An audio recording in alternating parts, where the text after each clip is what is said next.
Hello, जय Shivray sir. जय शिवराय, जय शिवराय. बोला. Sir, आज वातावरणामध्ये आपल्याला खूपच बदल पाहायला दिसला. म्हणजे सकाळपासून ढगाळ वातावरण होतं 11 ते 12 वाजेपर्यंत. हं, हं, हं. तर आपल्याला शेतकऱ्यांचे फोन येत होते, की सर काय कंडिशन राहणार? समजा या 2-3 दिवसामध्ये काही पावसाची शक्यता आहे का समजा? नक्कीच. पूर्ण अरबी समुद्र, बंगालचा उपसागर आणि त्यात WDचा पूर्णकडे पॉझिटिव्हली वातावरण झालेलं आहे. त्यामुळे कालपासून जे तुम्हाला मागच्या रेकॉर्डिंगमध्ये सांगितलं 18 पासून तुम्हाला हे बदल दिसेल. हो, आणि ढगाळलेली परिस्थिती, काळ्या ढगांचं जे काही आगमन आहे ते महाराष्ट्रामध्ये कालपासून व्हायला सुरुवात झाली. तर बरोबर. पश्चिम महाराष्ट्र असेल अनेक भागांमध्ये आपण बघाल शेतकऱ्यांना तुम्ही कमेंटमध्ये विचाराल त्यांच्या जिल्ह्यांची नावं, तर त्यांच्या हो, जिल्ह्यामध्ये वावटळ स्वरूपात देखील वारे आता सुरू झाले पण आहेत. बरोबर. बरोबर आहे. आणि ही काही प्रक्रिया आहे 21, 22, 23ला ढगाळ वातावरणाची आणि हलका शिडकाव काही ठिकाणी एखाद-दोन आपद म्हणजे पेंडवणीच्या अपेक्षेप्रमाणे पाऊस होऊ शकतो. हां, हां. अशी परिस्थिती सुद्धा या महाराष्ट्राच्या भागांमध्ये आहे. तर मराठवाडा असेल, विदर्भ असेल याच्यामध्ये रडारवरती जास्त प्रमाणात दिसतोय. हो, तर हो. आता मागील तुम्हाला सातत्यानं ज्या गोष्टी सांगितल्या त्या आपण सांगायला पण पाहिजे. कारण की बरोबर. आपण पहिलाच रिपोर्ट दिला होता, हो. की 23 तारखेच्या रिपोर्टमध्ये सांगितलं, की जानेवारीमध्ये असे अपवाद आहेत. आता बरेच जण म्हणतील, "साहेब तुम्ही म्हणले जानेवारीमध्ये गारपीट नाही, असं नाही, तसं नाही." हं. बाकीचे गारपीट सांगतात. तुम्हाला मी सरळ-सरळ सांगितलंय, हो. की 1-2% याच्यामध्ये प्रादुर्भाव आहे. 98% शेतकऱ्यांना गारपिटीचा धोका नाही म्हणजे नाही जानेवारीमध्ये. बरोबर. एंडिंगपर्यंत ते पाहणार आहोत आपण. 2 तारखेला येवल्यामध्ये एका गावामध्ये थोडीशी बारीक-सारीक गारपीट झाली होती. पण नुकसान कुठे झालंय का? नाही. नाही. आतापर्यंत आजची 19 तारीख आहे. आजच्या 19 तारखेपर्यंत महाराष्ट्राला एकाही पिकाला धक्का लागलेला नाही नाही. आणि शेवटपर्यंतही लागणार नाहीये. बरोबर. पण मग हे अपवाद काय आहेत हे पहिले तुम्ही समजून घ्या. शेवटपर्यंत जो ऐकेल ना त्याला ह्या गोष्टी समजून येतील. बरोबर. पुन्हा वारंवार आपण तीच गोष्ट सांगत राहायचो. तुम्ही ती रेकॉर्डिंग करत राहायचे. बाकीचे शेतकरी 2-3 मिनिटं ऐकायचे. ते गोष्टी करू नका. व्हिडिओ बरोबर. थोडा लंबा होईल म्हणून फास्ट हो. सांगतोय. हो. हं. की बघा, आज वातावरण ढगाळ होणार आहे. कालही झालेला आहे. धुळी-धुक्याचा भडीमार पूर्ण महाराष्ट्रातल्या विदर्भ, खान्देशसह अनेक भागांमध्ये ते होणार आहे. बरोबर. 21 तारीख अशी आहे, डायरेक्टली सांगतो 20 तारखेला बी सेम टू सेमच वातावरण आहे आजच्यासारखं. हं. पण 21 तारखेला संपूर्ण जिल्हे, जे हां. विदर्भातले एकंदरीत संपूर्ण, विदर्भ म्हटल्यानंतर अमरावतीपासून गडचिरोलीपर्यंत आणि इकडे बुलढाणासह हं. लोणार वगैरे भागापर्यंत, वाशिम, हिंगोलीपर्यंतचा भाग आलेला आहे. हो. तर मराठवाड्यात सुद्धा एकंदरीत संपूर्ण जिल्हे, धाराशिव सुद्धा याच्यामध्ये कन्व्हर्ट आहे. हं. ज्यामध्ये बीड वगैरे भाग सुद्धा आहे. मग परभणीचा समावेश तर आहेच. बरोबर. इथे सुद्धा 21 तारखेला ढगाळलेलं वातावरण, 21-22 तारखेला हलक्या शिडकावाचं वातावरण आहे.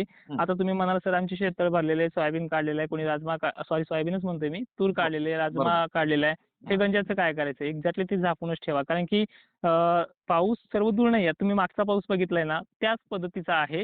फक्त थोडेसे जिल्हे कन्व्हर्टिंग वेगवेगळे झालेले आहेत. थोडेसे बुलढाणा, वाशिम ह्या भागामध्ये शिडकाव थोडा होण्याचे चान्सेस आहेत. मग हां. आता याच्यात गाव फिक्स नाहीये. बरोबर. अवकाळीमध्ये गाव नसतंच फिक्स. तर बरोबर. गावांची नावं, गावाच्या ज्या गोष्टी आहेत त्या अवकाळीमध्ये नसते. अवकाळी पावसाचा फिक्स ट्रॅक पण नसतो. हं. मग तुम्हाला काय करायचंय, की तुम्ही जे गंजा घातले असे झाकून ठेवा किंवा मळणी योग्य वेळ असेल तुम्हाला तर मळणी पण करून घ्या. असं काही नाही. हो. 21 तारखेला पण दुपार 3 वाजेपर्यंत तुम्ही मळणी करू शकता. बरोबर. 21, 22, 23 या 3 तारखा अशा आहेत, की ढगाळ वातावरणाला जास्त प्रतिसाद देणार आहेत आणि हे बाष्प WD कडनं येणार आहे. हं, हं. मग जसं-जसं तारखा कळतील 22-23 नंतर मग थोडंसं बंगालच्या उपसागराकडनं बाष्पपुरवठा महाराष्ट्राला होणार आहे. आणि मागे पण कसं बोललो मी तुम्हाला, की याला चान्सेसच नाहीयेत कुठे पण सरकण्याचे. जसं बरोबर. की हे वातावरण वाऱ्याने खाली जाईल वगैरे असं काही नाहीये. हं, हं. छत्रपती संभाजीनगरला बी सेम ढगाळलेलं वातावरण 3 दिवस कंटिन्यू. हं. मग ढगं लहान-सहान पण ढगं नाहीत. तुम्ही काल बघितले असतील. थोड्या वातावरणात जर एवढे ढग येत असतील, तर हे वातावरण थोडं मोठं आहे. बरोबर. हं, हं. हं. शेततळ्यावाल्यांना मराठवाड्यामध्ये भिऊ नाहीये. ते हो. काय असेल की वाहुणी, चांदण्यातून किंवा पूरच येईल असं काही परिस्थिती नाही. गारपिटाचं डोक्यातून काढूनच टाका. एखादा अपवाद ठिकाणी ठीक आहे, हां, की हां. बारीक हरभऱ्यासारखी तुटली. हां. हा अपवाद म्हणतो. ह्याची पण शक्यता मॉडेलनुसार कमी आहे. हो. हं. आणि सगळ्यात महत्त्वाचा हा तर पॉइंट लक्षात ठेवा. जर मळणी योग्य असेल ना तुमचं पीक, तर मळणी करूनच घ्या. हं. बरोबर, कारण बरोबर की आहे. हे होत नाही, की तुम्हाला मी मागच्याही रेकॉर्डिंगमध्ये सांगितलं, की 29-30 तारखेनंतर पाकिस्तानवरती वार करतोय. तिथे धुमाकूळ घालणार आहे. हं. त्याचा पडसाद राजस्थान, भारताच्या उत्तरेकडील भागात होणार आहे. वारे अजूनही याला अगदी पश्चिम बंगालकडे डायव्हर्ट करतायत. पण जर वाऱ्याने थोडी जर दिशा बदलली ना 29-30 तारखेला, तर हो. ते पण आपल्या गडचिरोलीच्या इकडच्या भागांमध्ये कन्व्हर्ट होऊ शकतात. म्हणजे महाराष्ट्राचा जो काही हिस्सा आहे पूर्वेकडचा, हं, हं. त्याच्याकडे ट्रान्सफर होऊ शकतात अमरावती भागामध्ये. हं. पण त्याही वेळेस एंडिंगला सुद्धा भीती गारपिटीची नाहीये. हो. आणि विषय असा आहे परत एकदा, की आता हे म्हणतात शेतकरी, की आता हे वातावरण असं किती दिवस राहणार आहे? सगळ्यात बरोबर, मोठा प्लस पॉईंट याचा आहे. कमेंटमध्ये सुद्धा विचारलं आपण, नाही विचारलं त्यांच्या मनात ह्या गोष्टी चालतात. तर बरोबर. ह्या वातावरणाचा मी तुम्हाला त्याही रेकॉर्डिंगमध्ये सांगितलंय. कारण की रेकॉर्डिंग पण सचिन ठाकरेंना विचार सुद्धा योग्य वाटत नाही. कारण की ते वारंवार विचारतात, की बाबा हे कसं होईल, कसं किती दिवस राहील वगैरे गोष्टी. बरोबर तर आहे. मेन म्हणजे असा प्लस पॉईंट आहे, की हे वातावरण प्रत्येक 4 दिवसाला तुम्ही 5 दिवस जरी क्लिअर धरलं वातावरण, की 6व्या दिवशी वातावरण बिघडणारच आहे. हो, मागचे 3ही आठवडे तसे 2ही आठवडे तसेच गेलेत. सेम आठवडा हा पण तसा जाणार आहे आणि ह्या वातावरणामध्ये 24 तारखेनंतर 2-4 दिवसाची जर उघडीप मिळाली, तर लगेच परत एक तुम्हाला मागे पण म्हणलं 2 फेब्रुवारीच्या आसपास एक वातावरण बनणार आहे, ते हेच आहे. बरोबर आहे. 29 आणि 2 हो, आणि 26 जानेवारीच्या अगोदर 21 तारखेनंतर हे वातावरण आहे. तारखा पण बरोबर. चेंज नाही आणि अंदाज पण चेंज नाहीये. तर बरोबर सेम आहे. ॲज अ कंडिशन ही आहे. हो. तर अजून काही तुमचे प्रश्न असतील या संदर्भात ते पण घेऊयात आपण. बरं सर, यापूर्वी आपण रेकॉर्डिंग घेतली होती. तर फेब्रुवारीमध्ये सुद्धा तुम्ही सांगितलं की ढगाळ वातावरण राहणार. तर मग त्याच्यामध्ये काही बदल झालेला आहे का?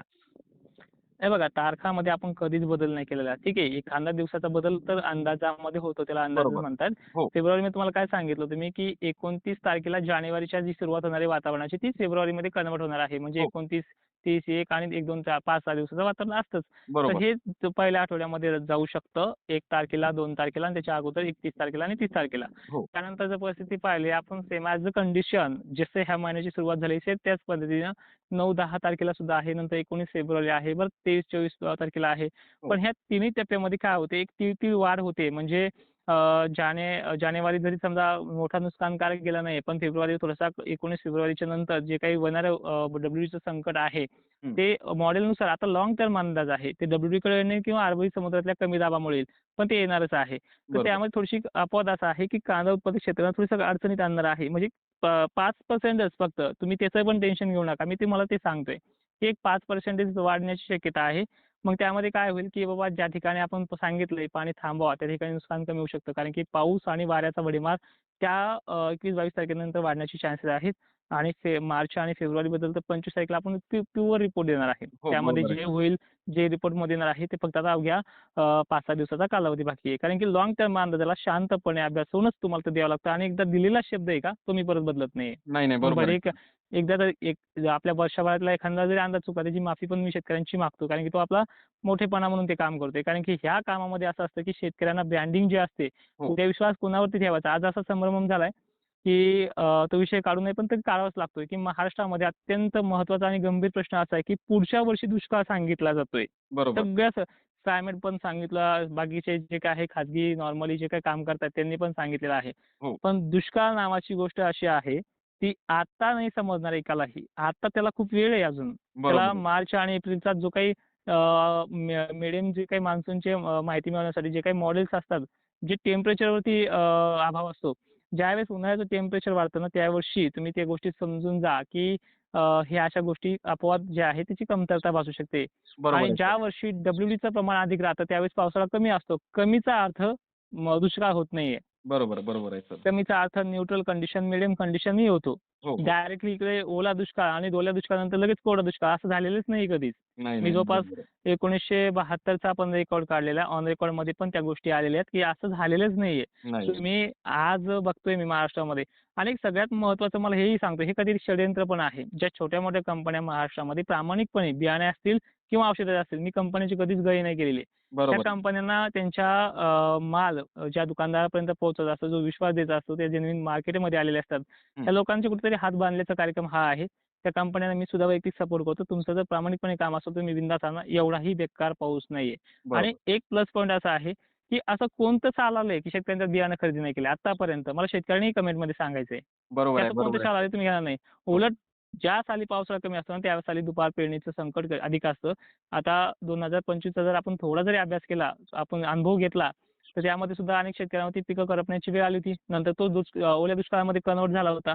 ह्या गोष्टी मार्चपर्यंत समजत नाही, हे तुम्ही सुद्धा शेतकऱ्यांनी ध्यानात ठेवायचंय. कारण की बरोबर. आता येणारे अंदाज, डिसेंबरमध्ये येणारे अंदाज हे एक भाकीत आहे आणि त्या भाकीतला बळकष्टीनं असंच होणार आहे, मी सांगतोय, मी ठाम आहे, या गोष्टी चुकीच्या आहेत.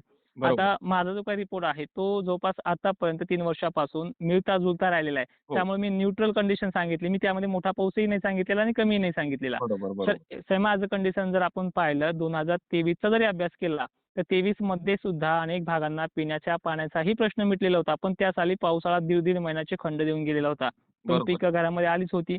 तर हे माझ्या हिशोबाने 2026 ची पुनरावृत्ती होऊ शकते. पॅटर्न पावसाळी त्यापेक्षाही 10-5% जास्त राहील उलटं, मी ते हं, बोलतोय. पण बरोबर आहे. याचा विश्वास तुम्हाला मी 5 मार्चला खात्रीपूर्वक देईल. त्यानुसार तुमच्या शेतीचं नियोजन येणाऱ्या 2026चं जे काही असेल ते करू शकता. बरोबर सर आणि सर तुम्ही शेतकऱ्यांना खूपच छान माहिती दिलेली आहे.